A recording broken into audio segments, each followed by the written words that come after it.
Dear friends, మనలో అందరికీ ఏదో రకమైన సమస్య వస్తుంది.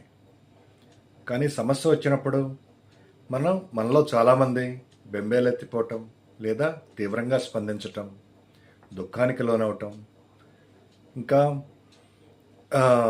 డిప్రెషన్కి గురవటం, ఇట్లా రకరకాలుగా మన రెస్పాన్సెస్ ఉంటాయి. అయితే మనం ఇక్కడ స్థిరంగా గుర్తుపెట్టుకోవాల్సిన విషయం ఒకటి ఉంది. ప్రతి సమస్యకి సమస్య, మళ్ళీ పరిష్కారం, తర్వాత దాని పక్కనే ఒక అవకాశం, ఈ మూడు ఏకకాలంలో ఉద్భవిస్తాయి. సో సమస్య వచ్చినప్పుడు రియాక్షన్ తగ్గించుకోండి, స్థిరమైన మనసు పెట్టుకోండి, సమస్యను అనలైజ్ చేయండి, మీ శ్రేయోభిలాషులతో చర్చించండి.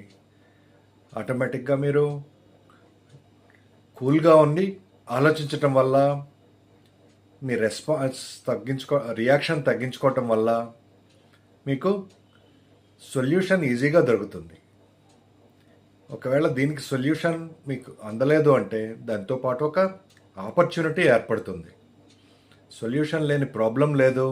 తర్వాత ప్రతి ఒక్క సమస్యకి పరిష్కారం దాంతోపాటే ఉద్భవిస్తుంది. తర్వాత ఆపర్చునిటీ వస్తుంది. ఇది పదే పదే గుర్తుపెట్టుకోండి. తర్వాత జాగ్రత్తగా అనలైజ్ చేయండి, సమస్యల్ని ఈజీగా జయించండి.